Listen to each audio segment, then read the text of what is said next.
Good evening. It's a pleasure to be here.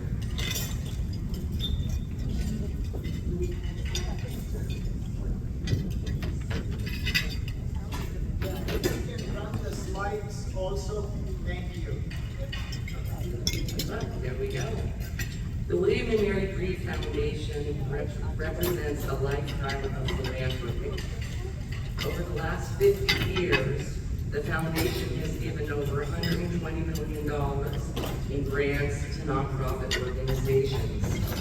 And the foundation will be sunsetting in the next 3 years. Mr. John Kaiser.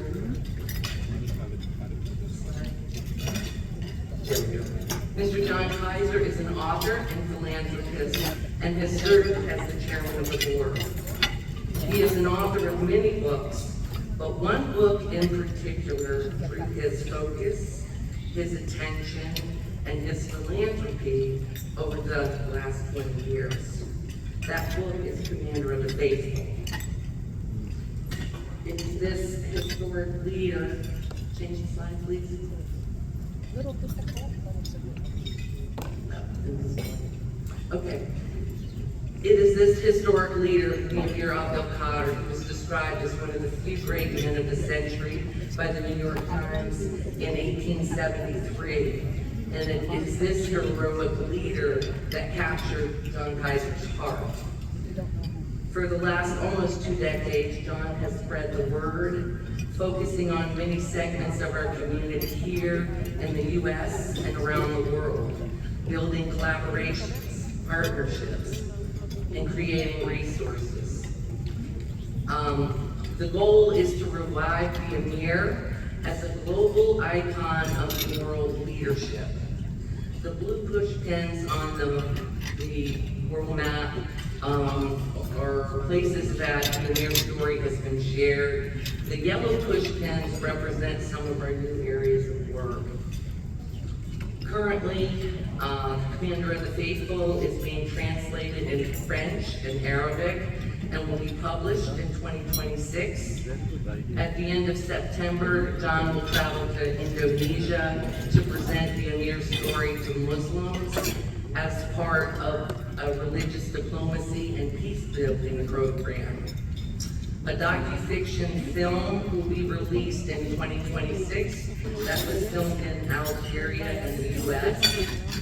A children's book for ages 7 and up will be published initially in English with plans for translations into French, Arabic, Farsi, and Urdu.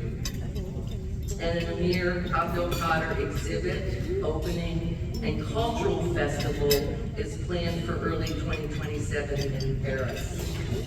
So these are some of the plans that are underway to magnify and multiply the Amir story.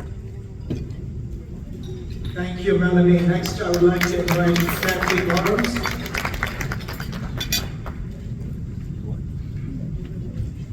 Thank you very much for this opportunity to share a little bit about what we've worked years on. So AEP is a journey of discovery connecting continents and cultures across centuries, building relationships with lessons, promoting cultural understanding and global citizenship. In 1846, Elkader, Iowa, my hometown, was named after Amir Abdel Khader. In 2008, John Kaiser's biography was launched in Elkader and inspired the nonprofit Abdel Khader Education Project. AEP sows seeds of civility, respect, and understanding through the story of Amir Abdel Khader. We create contests, build curricula, speak at classrooms, conferences, and workshops. We offer annual AEP forums and build collaborations and partnerships in the U.S. and beyond. Powerful history and critical thinking are vital to our world.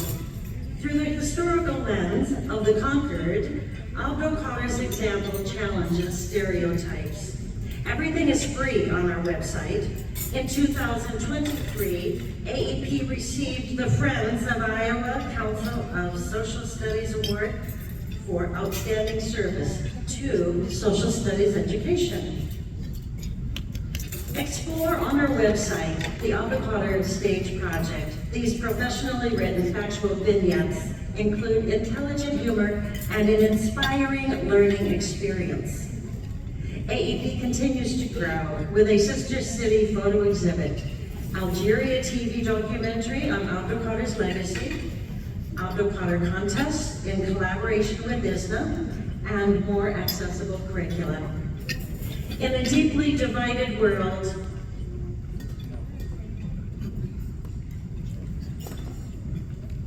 the witness of Imran Abdelkader, who was a bridge builder, is exemplary.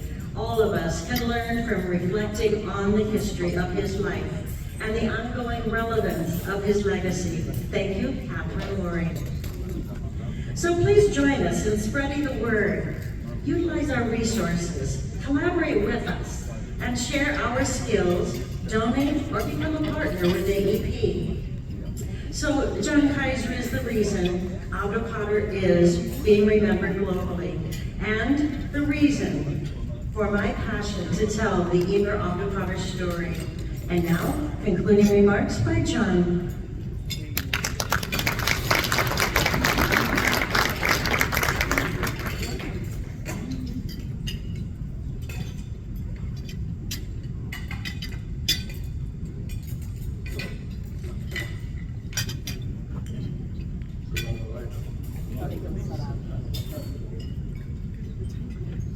Since everything has been said that needs to be said by my colleagues, I thought I'd add a few sentences from the chairman of the board of the Rappahannock High School in Rappahannock, Virginia, where the Amir story was given some recognition. So I'm just going to summarize what John told the Rappahannock County Historical Society president had to say. It's not every day you find people in Rappahannock County interested in Abdelkader, but he succeeded. In his note to me, he says, the importance of your research and the Abdelkader education projects are incalculable. Ignorance and fear of the other is a universal source of hatred, violence, social upheaval.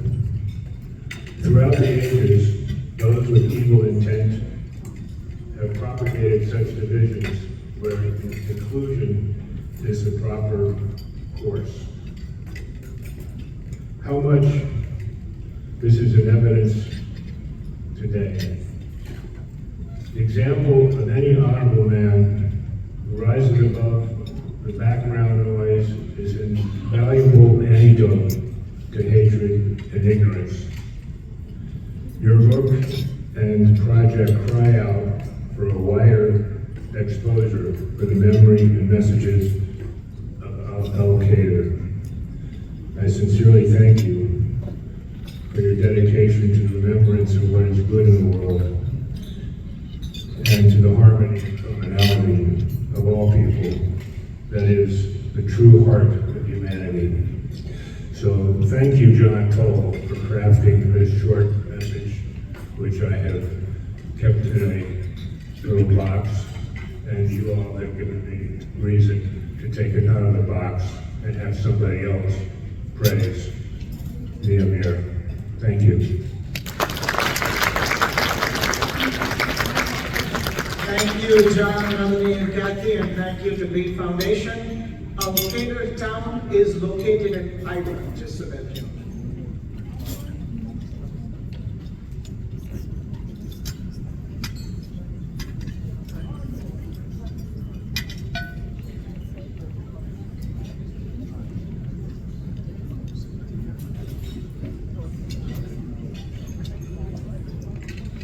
At this time, we'd like to proceed with a couple of awards that ISNA would like to bestow on some very important individuals. So with that in mind, I'd like to invite Pastor Bob Roberts to the stage, along with Imam Muhammad Bajid.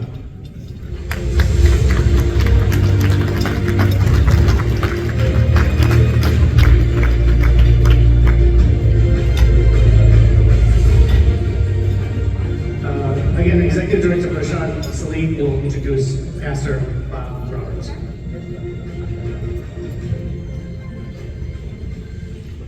In our faith tradition, we are taught that if we do not honor our fellow human being, we have not honored God. So in that tradition, the ISNA Interfaith Award was created to honor individuals who embody the values we all cherish, the values of compassion, justice, service, and a commitment to building bridges of understanding across faith and culture. This year, we are proud to present the ISNA Interfaith Award to Pastor Bob Roberts in recognition of his exemplary leadership, service to the interfaith community in fostering interfaith relations and promoting harmony and unity within the American civil society. Pastor Bob Roberts.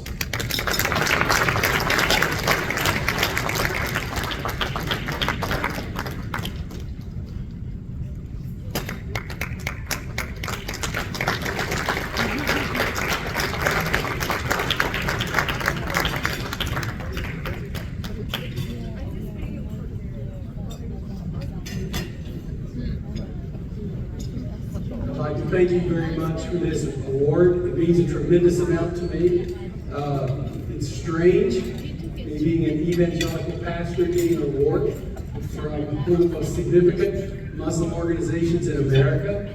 But I was one of those evangelicals that was afraid of Muslims, and now they're some of my best friends. Majid and I just got back from Syria and Malaysia, and now Chicago.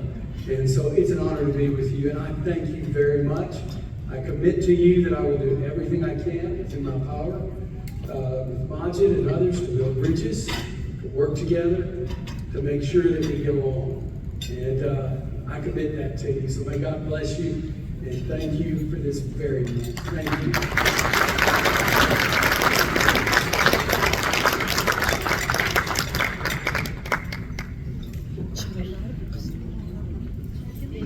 Imam Majid and I call Bob Roberts Imam Bob Roberts.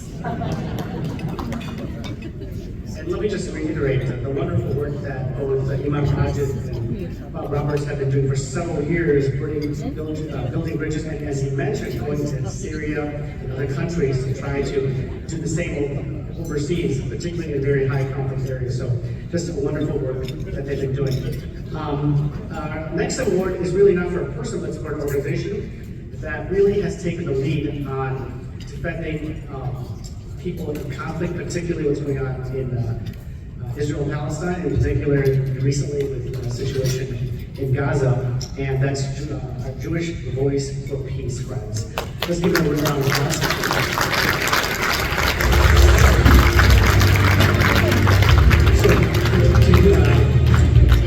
On behalf of the Chicago branch of Jewish Voice for Peace, we have Seth Moses, who's going to accept this award. And I'd like to invite Mir Khan and Ashfaq Saeed to the stage.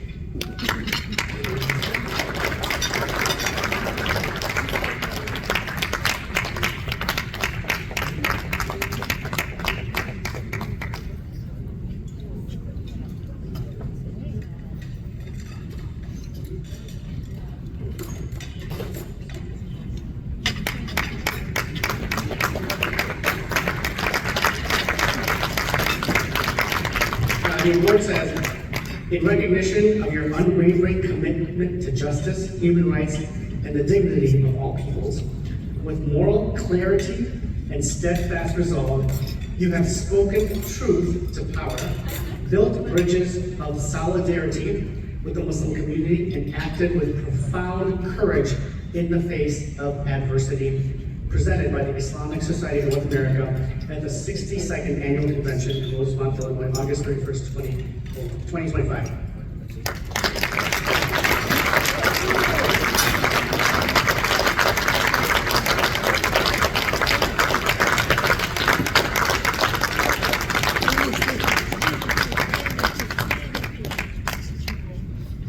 Thank you so much. It's really an honor to be here. My name is Seth, and I'm here on behalf of Jewish Voice for Peace, which is the largest Jewish anti-Zionist organization in North America. And you should know that our numbers have doubled since 2023. So there's not a lot of good news right now, but that is a piece of good news. I was one of 6 members of Jewish Voice for Peace Chicago who took on what ended up being an 18-day hunger strike in June. And that was to demand that the United States immediately stop weapons transfers to Israel in order to stop the blockade and starvation of Gaza. The idea for the hunger strike came from our comrades from Palestinian Youth Movement, and what they said to us was, you need to do something that will get attention, because attention has drifted from Gaza at exactly the moment of the worst crisis. And so we heeded that call. On the last day of the hunger strike, we staged a sit-in in the office of Senator Tammy Duckworth because she had been refusing to meet with us. And she didn't meet with us, but she did, for the first time, sign on to the joint resolutions of disapproval a few weeks later to block a weapons deal to Israel. So I say that not because we can totally take credit for it, but because sometimes our victories in our movements aren't always obvious in the moment. What we did in the hunger strike was hard, but it was nowhere near a fraction as hard as what the 2 million people in Gaza have been experiencing for the past 2 years. But they have stayed steadfast, they have not given up, and we're not going to give up on them. I want to read you a message we received from a woman named Allah, who's a mother of 3 in Gaza. She said, this was during the hunger strike, she said this to us. I am a mother from Gaza. I write this as the bombing still echoes above us and the food used as a weapon against us remains out of reach for my children. Hunger here is not a choice or a political stance. Hunger here is a decision made against us. But when someone in Chicago chooses to face hunger willingly because they refuse to remain silent while we suffer, that is not ordinary solidarity. It is a profound act of pure humanity. To link your body with the body of a mother like me, who doesn't know if she'll be able to feed her children tomorrow, is a declaration that our lives still matter, that Palestinians are still seen as human beings worthy of life. In a world numbered by slogans, you've chosen the most honest form of silence, the silence of a hungry body, facing down a machine that feeds on our starvation. I feel that in your own way, you are breaking the siege, not just around Gaza, but around the human conscience itself.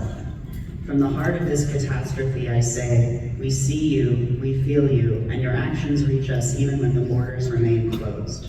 Because what connects us is not politics, but real humanity. I believe we're going to see a free Palestine in our day. But the only way that's going to happen is if we take our cue from the people of Gaza, if we stay steadfast, if we keep paying attention and keep speaking out and keep taking risks. I know everyone in this room is determined to do that, and I just want to say that we at JVP are with this movement for the long haul. We will free Palestine within our lifetime. I really believe that. Thank you so much.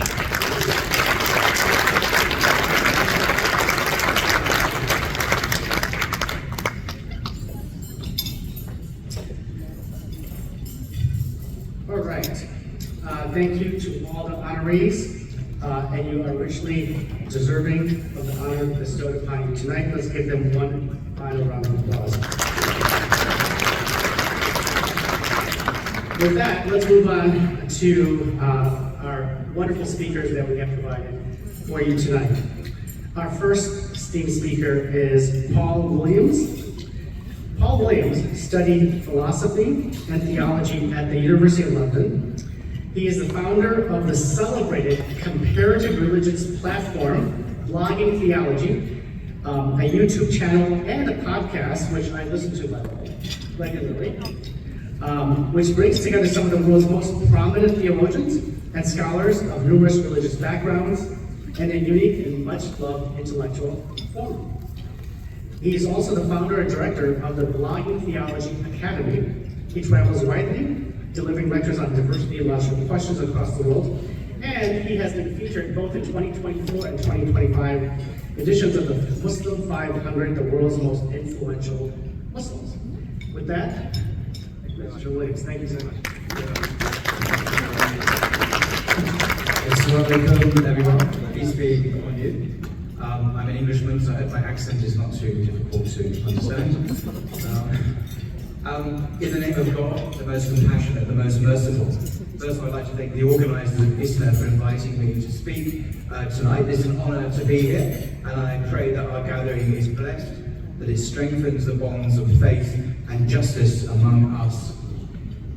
Islam recognises that God created us with diversity. The Quran proclaims, and I will just read from the clear Quran. It's ironic actually because the translator is actually 5 feet from me. So this is a marvelous translation in English, really accessible, easy to understand if you don't read the Arabic. And there's a verse here in Surah 49. O humanity, indeed we created you from a male and a female, and made you into peoples and tribes, so that you may get to know one another. Surely the most noble of you in the sight of God is the most righteous among you. God is truly all-knowing, all-aware. This verse is not about erasing differences, but about learning, mutual recognition, and ultimate accountability to God through righteousness. The Quran also calls us to have a common ground with the people of the book, that is, in other words, Jews and Christians. It says in the Quran here, O people of the book, let us come to common terms, that we worship none but God, associate none with him, nor take one another as lords instead of God. This shows that dialogue and engagement is a part of Islam's DNA. As the Prophet Muhammad, upon whom be peace, he himself welcomed a Christian delegation from Najran into the mosque in Medina. It's often remarkable to think he welcomed these Christians who were allowed to perform their worshipping services in the great mosque in Medina. He signed covenants with Christians and Jews, pledging their protection, their right to worship, and their security. This is the prophetic model of interfaith relations. But today we cannot speak about interfaith without naming the great wound that is opened before the world's eyes. This is the defining moment of our generation in our modern history, and that is what's happening in Gaza, in Palestine, in the occupied territories. When we gather under the banner of Abrahamic traditions, while one Abrahamic community is suffering oppression at the hands of another, we face a real test of credibility. The Quran is very explicit. O you who believe, stand firmly for justice, as witnesses to God, even against yourselves, your parents, and your kin, whether it be against the rich or the poor. I love this verse. Stand forth as witnesses for justice, even against your own selves. It's not justice we're applying on the other person. We have to be held accountable for justice as well. And it also says, the Quran, do not let the hatred of the people prevent you from being just. Be just, for that is nearer to piety. Extraordinary words in the Quran, I must say. If our interfaith encounters avoid justice, if they ignore the cries of the Palestinian oppressed, then interfaith becomes a hollow performance. We have this in England, it's tea and cakes with the vicar or the priest. This is not, well, it's a kind of interfaith. But we're living in an existential crisis in humanity at the moment of credibility, the absence of justice. And the planet, the world, most of the world is crying out for justice. Islam teaches us that silence in the face of oppression is complicity. The Prophet Muhammad, upon whom be peace, warned, help your brother, whether he is an oppressor or an oppressed. And he was asked, how can we help the oppressor? And he replied, by restraining him from oppression. And this is the prophetic ethic, to stand with the oppressed and and to speak truth to the oppressor. Some people may ask, is interfaith dead? I don't think it is dead. I mean, it's in a coma at the moment, but it will die if we reduce it to polite conversations over tea, particularly tea. Islam is about enjoining good and forbidding evil. This is absolutely central. And it obliges us to act with courage and clarity. So what does this mean? It means interfaith must move beyond the status quo. Dialogue cannot be an end in itself. It must become a platform for shared moral witness in the face of genocide. Our traditions are rich with teachings about justice. The Torah, you've not read the Torah, by the way, the first 5 books, go and read them. They're fantastic works of literature, much truth. It says, God says in Deuteronomy 16:20, justice and only justice shall you pursue. Justice and only justice shall you pursue. In Christianity, of course, Jesus commands us to love our neighbor. Now that command to love your neighbor comes from Leviticus, by the way. Jesus didn't invent it. It's a Jewish ethic as well. And he said, blessed are those who hunger and thirst for righteousness. They are blessed. How happy are they? And Islam, in the Quran, insists, indeed God commands justice. This is from the Quran. God commands justice, grace, as well as generosity to close relatives. He forbids indecency, wickedness, and aggression. He instructs you, so perhaps you will be mindful. So the interfaith that Islam envisages is not sentimental, tea with the vicar, it's robustly ethical. It's not about glossing over differences, but about standing shoulder to shoulder in defense of the weak, the dispossessed, the marginalized, and those who are being deliberately starved to death in Gaza as we speak. So what would this look like in practice? It would mean that Muslims, Christians, and Jews work together, not only to better understand each other, but to defend the sanctity of human life, to advocate for an end to collective punishment in Gaza and in the occupied West Bank as well, to demand humanitarian corridors, to demand relief for the refugees, above all, to demand accountability for war crimes. It gets very political, this, doesn't it? I'm not going to go there, you know what we mean by that.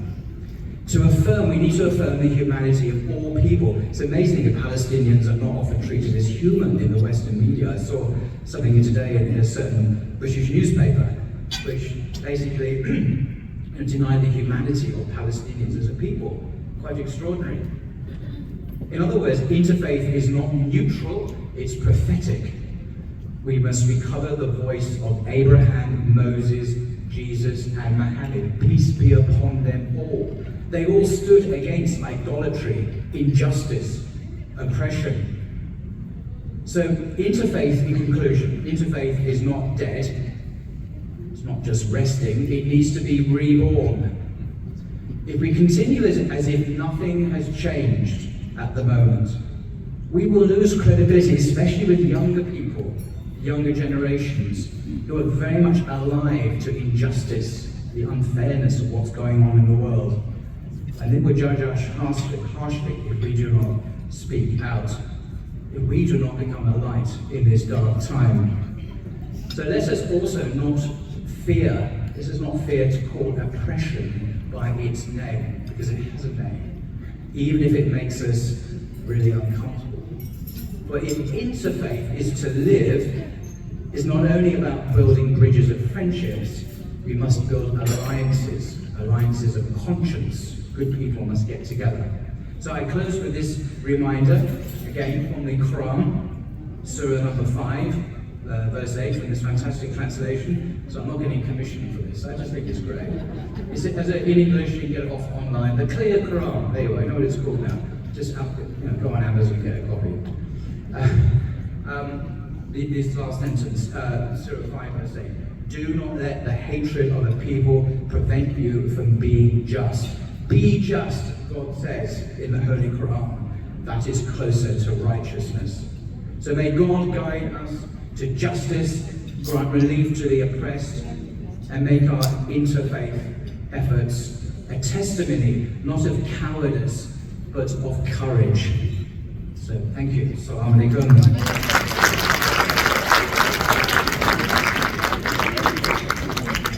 Before I invite our next speaker, but no,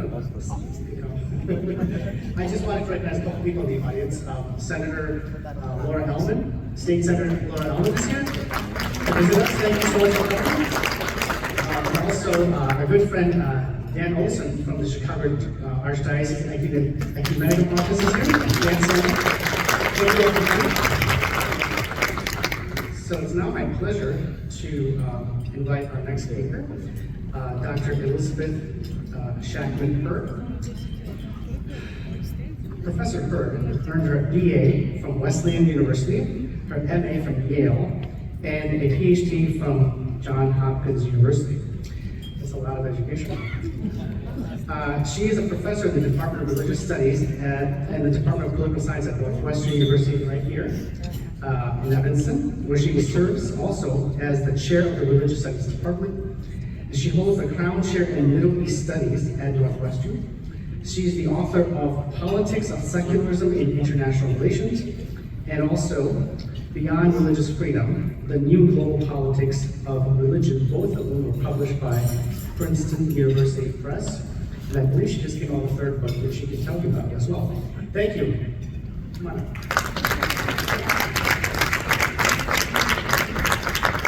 Good evening, everyone. Hope you enjoyed your dinners. I'll be brief. I know we've got a lot of speakers this evening. What I want to talk about tonight is interfaith without the state. As a political scientist and someone who also studies religion, I think it's really important to think hard about the role that the state plays in interfaith and the way that it often closes down certain possibilities, even as it also opens up others. So the idea is simple that I want to put forward tonight for you to consider. The only way for interfaith work to flourish is if it is divorced from the state and its interests.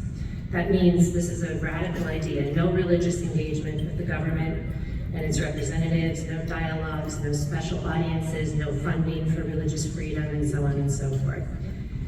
So this is an argument I made, just to be clear, before the current administration came to power.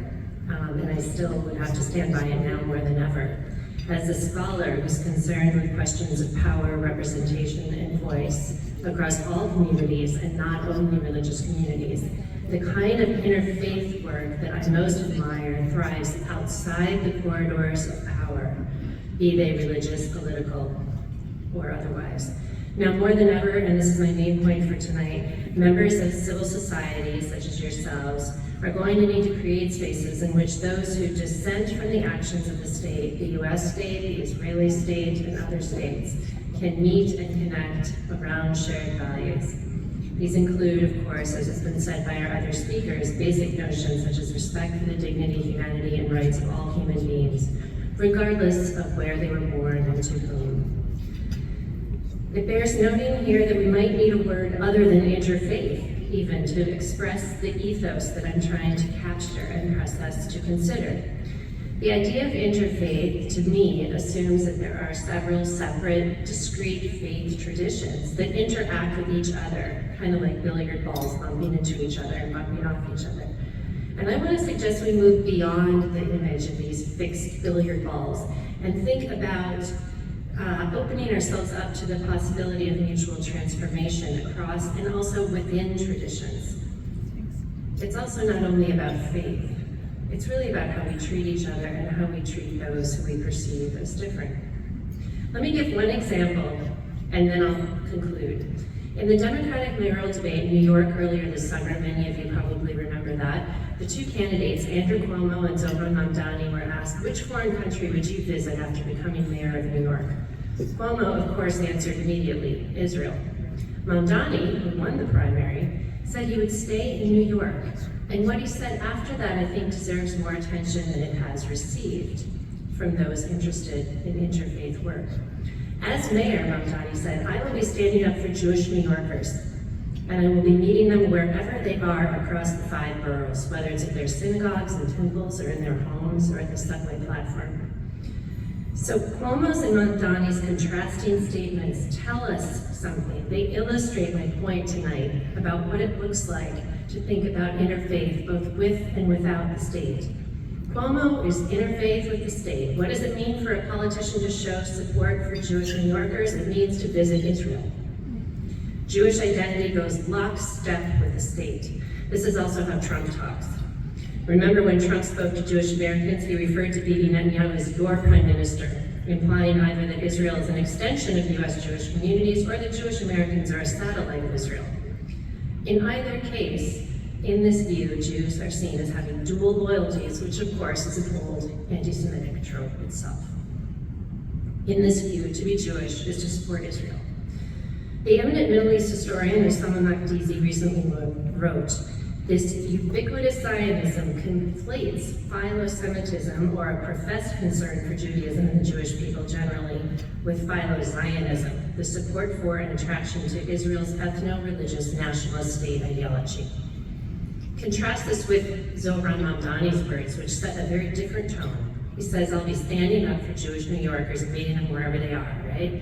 He centers Jewish New Yorkers as real people, as first-class citizens of New York, rather than as would-be Israelis or clandestine Israelis who have, dual loyalties. He platforms, he prioritizes Jewish individuals and communities as New Yorkers. He doesn't question their loyalty. He doesn't assume that they're clandestine Israelis. He's indifferent to whether Jewish New Yorkers or Muslim New Yorkers or Hindu New Yorkers or any New Yorkers have ties to another state, another nation, another political religion. He cares about all New Yorkers as human beings who worship many gods and none. This, to me, is lived interfaith without the state. The lines are blurrier. It's a little bit messier. There's space here for non- and anti-Zionist New Yorkers, which there isn't in Cuomo's vision, which erases them. State-sponsored interfaith does this too.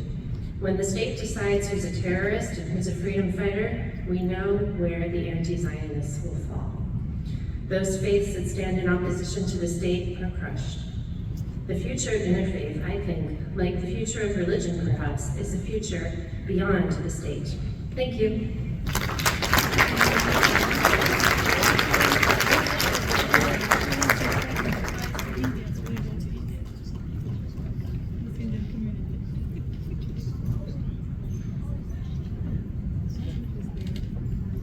Thank you, Professor.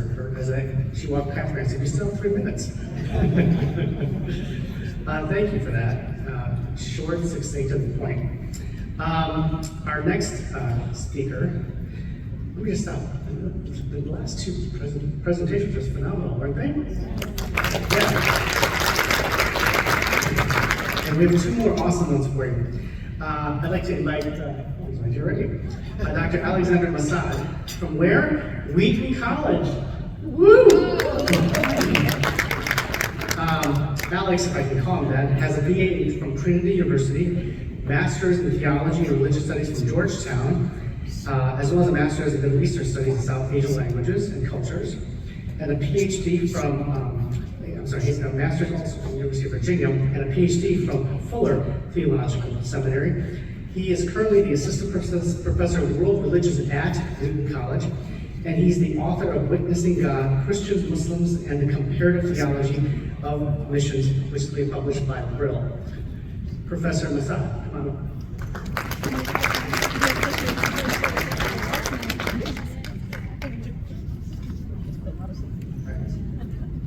This light here is phenomenal.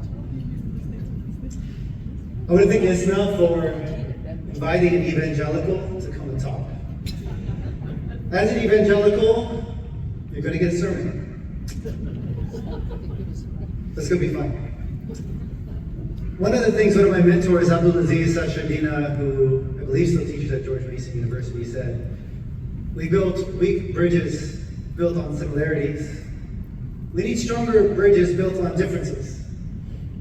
So that's something I'm going to try to emphasize here. I'm going to start with words that are greater than my own, words of Jesus. So the book of Luke, we read, an expert in the law stood up to test Jesus. Teacher, he said, what must I do to inherit eternal life? Is this too loud? Sorry, I'm really loud. It's fine? Okay. What must I do to inherit eternal life? Jesus said to him, what is written in the law? What do you read there? The jurist answered, you shall love the Lord your God with all your heart, with all your soul, with all your strength, and with all your mind, and your neighbor as yourself. And Jesus said to him, you've given the right answer. Do this, and you will live. But wanting to vindicate himself, the jurist continued asking Jesus, who is my neighbor? Jesus replied, a man was going down from Jerusalem to Jericho and fell into the hands of robbers who stripped him, beat him, and took off his clothing, leaving him half for dead. Now by chance a priest was going down that road, and when he saw him, passed to the other side. So likewise a Levite, a man from the tribe of priests, when he came to that place and saw that man, he passed on the other side. But a Samaritan, an outsider, someone not part of the community of God, while traveling along that road, came to this man and was moved to compassion. He went to him, bandaged his wounds, treating him with wine and oil. He put him on his own animal and brought him to an inn to take care of him. The next day he took out 2 denarii and gave them to the innkeeper and said, take care of him. When I come back, I will repay you whatever more is spent. And Jesus turned to the lawyer and said, which one of these 3 do you think was a neighbor to the man who fell into the hands of robbers? The jurist said, the one who showed him mercy. Jesus said, go and do likewise. Now Jesus teaches us that religious identity does not make somebody righteous in the eyes of God.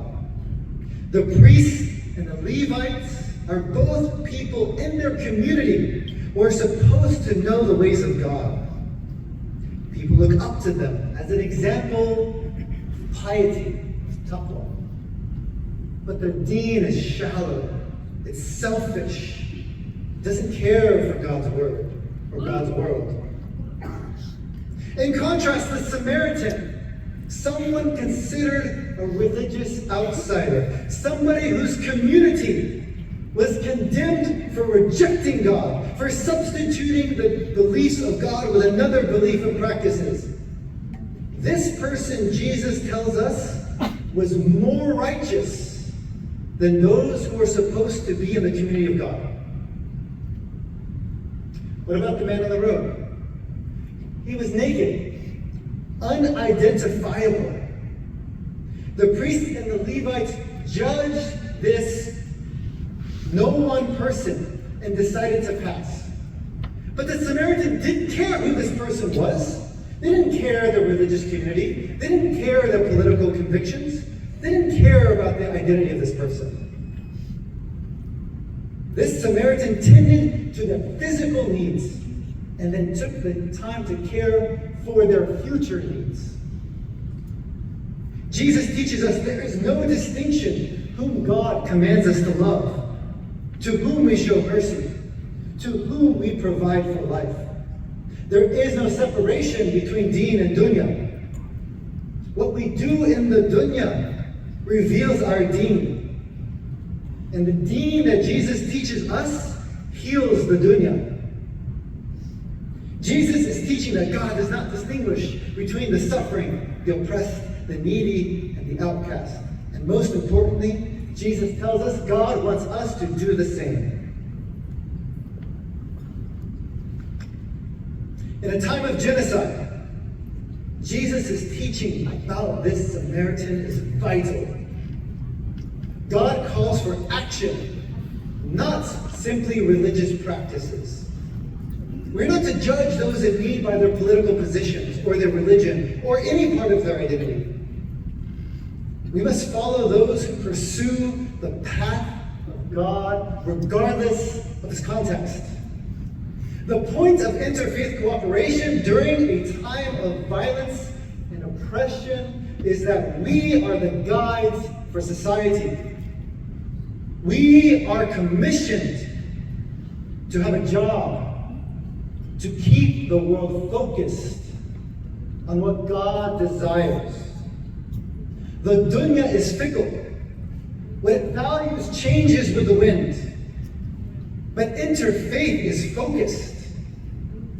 Interfaith cooperation causes our communities, our governments, and our worlds to flourish. Why? Because we are focused on the path of God, to care for the needy, to emancipate those who are imprisoned, to undo the bonds of the wicked, to free the oppressed, and to remove the chains of the enslaved. Whether this be in our tradition or the tradition of another, interfaith frequently pushes on doors that are easy to open. And my challenge for us is to push on the doors that refuse to open. Where are the communities from our own traditions that are causing violence? We are to engage them. We are to bring them to the table. This is the path God calls us to, not the easy one, but as my brothers and sisters have encouraged us, the hard one. That is the path of the blessed. May we be blessed by God for the work we do in this world. Allahu Alam. Thank you very much.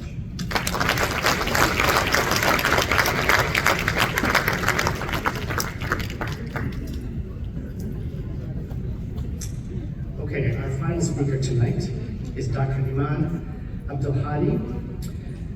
Dr. Abdul Hadi earned her BA from the University of Michigan, her master's and PhD from New York University. Currently, she is an assistant professor in the Department of Comparative and Human Development at the University of Chicago. Dr. Abdul Hadi.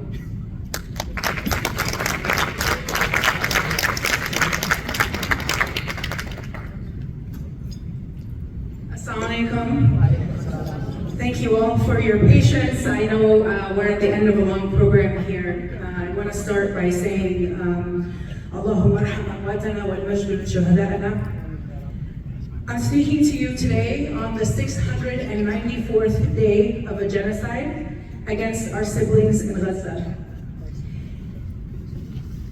It may feel repetitive, but I think it is important to ground ourselves in the realities of that genocide. In these 694 days, 90% of Gaza's population of 2.1 million people have been displaced. Most homes have been destroyed. Most schools, most hospitals, every university, agricultural land, electrical infrastructure, and desalination plants have been actively and purposefully destroyed.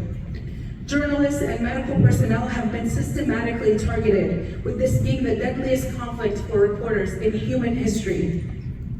With thousands of aid trucks waiting on the border, almost 400 Gazans that we know of have been starved to death. Hundreds of thousands more have reached a state of acute malnutrition that will leave a genetic imprint on them and their children for generations. The 400 martyrs of starvation join a minimum of 63,000 martyrs killed by Israel in the last 694 days. 18,000 of those martyrs are children. Gaza now has the honor of holding the highest number of child amputees in human history. These, by all accounts, are vast undercounts. Minimum scientifically plausible estimates of the dead range from 150 to 450,000 martyrs. By Israel's own estimation, 83% of those that were killed have been civilians. Every major human rights organization, including Israeli ones, has called this a genocide. Over 800 genocide scholars have called this a genocide. The UN has called this a genocide. Palestinians have been telling you from day one that it was a genocide. In the West Bank, over the last 694 days, over 1,000 have been killed by Israel, the deadliest year of record keeping. 40,000 have been displaced, with Israel demolishing homes, streets, water, and electric and medical facilities. It has detained a whopping 17,000 Palestinians in less than 2 years. Outside of Palestine, Israel has bombed 4 of its neighbors, killing thousands in Lebanon, Yemen, Iran, and Syria. None of this would be possible without US support. From supplying the bombs and the bullets to providing political protection and cover, this is an American genocide. Each and every person in this room, myself included, has blood on their hands. We have seen in this country and across the world a mass movement to oppose this genocide. Millions have marched, blockaded, sat in, died in. There have been boycotts and divestment campaigns, encampments, and so much more, and yet the genocide continues unabated. I have been in this movement my entire life, and we always say that Palestine is liberating us. Palestine is liberating us by exposing every crack in our so-called liberal, rules-based world order. We are told we live in a democracy, yet the overwhelming majority of Americans want an arms embargo with Israel, and our electeds do not, including the Democrats. AIPAC and weapons manufacturers are more powerful than the will of the American people. We're told that we are lucky to live in a country with freedom of speech and the right to assembly, protest, and petition. Yet across the country, thousands have been fired for expressing the simplest signs of solidarity with Palestine. Thousands have been arrested or beaten by the police. Zionist institutions have helped produce blacklists of activists for the government to deport, simply for daring to dissent. Our academic institutions, supposedly bastions of free expression and thought, have restructured their entire systems to protect Israel from critique. Zionists have shown that no liberty and no institution in this country is more sacred than Israel. Palestine has been a litmus test, and we have failed. Every institution in this country has failed. From the halls of Congress, to museums, to arts organizations, to universities, to churches, to synagogues, and even your local coffee shop banning its employee from wearing a keffiyeh. I'm sorry to report that Interfaith too has failed. What have decades of interfaith work done for Gaza? Over 90% of US synagogues have stood unwaveringly in support of the genocide, going as far as to expel members who dared show any dissent.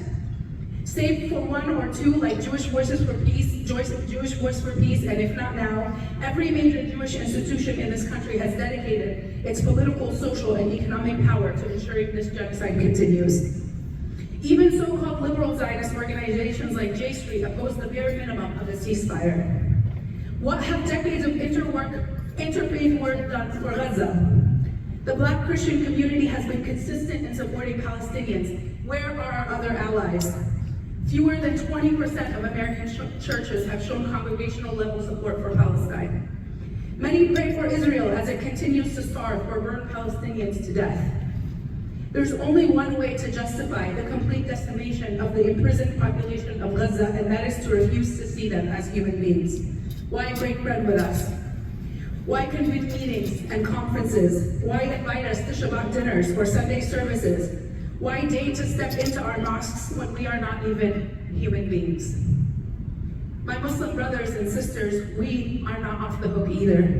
What of our own institutions? What does it mean to claim to revive the American spirit in the middle of a genocide by the United States of America? What does it mean to revive the American spirit in a country that was built on slavery and colonization? What does that even mean? What does it mean to be asked to stand up for the national anthem? A song that has overlooked death across the world. Nearly 5 million dead in the so-called global war on terror just in the last 2 decades. Either we stand for justice or we stand for nation. We can't stand for both. I grew up going to this convention. What have decades of our institution building gotten us if we could not save our brethren in Gaza with our banquets and our multi-million-dollar conventions. We need to completely reconsider the institutions that brought us here, that failed to intervene when we needed them most, and that includes Muslim institutions, and that includes Interfaith. Interfaith does not need to be revived. It needs to be built anew from the ground, if at all. Gaza has transformed the world, and it has to transform this too. We have to let it transform us, our understanding of this society, our understanding of how to engage it. A transformed interfaith would not happen in rooms where we come together across faith lines. It would happen in our own communities. When a Muslim preacher urges his congregation to stand up for Venezuelans being deported. When a priest stands before his congregation to ask them to stand up for our brothers and sisters in Sudan, or in the Congo, or in Palestine. When a rabbi stands before her congregation and asks them to stand firmly against the genocide of Gaza, that is the interfaith work I am interested in. The relationships that have been built through interfaith should become spaces of accountability, of collaboration as we resist the dark turns our world has taken. Either we take these decades of relationships and turn them into coalitions for life, or we let them die in the dustbin of history. What does that mean practically? It means supporting boycotts. It means supporting arms embargoes. It means supporting divestment and sanctions on Israel. Those are the bare minimum, the absolute bare minimum demand. Senator Ellman, I'm glad you're here. The state of Illinois has invested $100 million in state bonds in Israel. I urge you to join the ongoing campaign to divest that money from this murderous entity. If you will not fight for the humanity of our siblings in Gaza, I have no reason to think that you would fight for mine, no matter how many dialogues we have, no matter how many dinners, no matter how many conventions.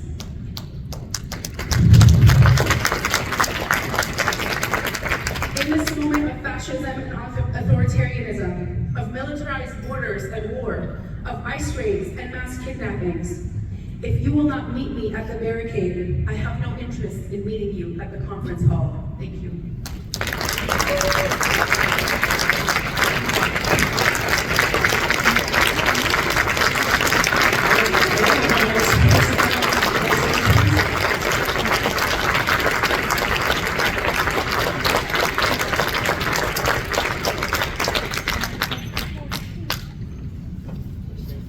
Brief panel discussion for a few minutes.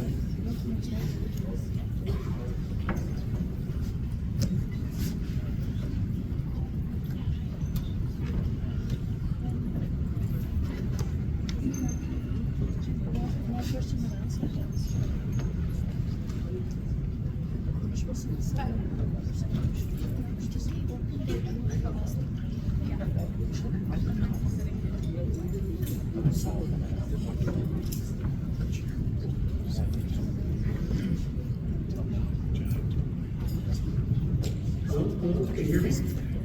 Okay. I just want to say, in all the interfaith events that we've really participated for many times, these were some of the most powerful, articulate, educated, and strong presentations I've ever heard. Let's give them a round of applause.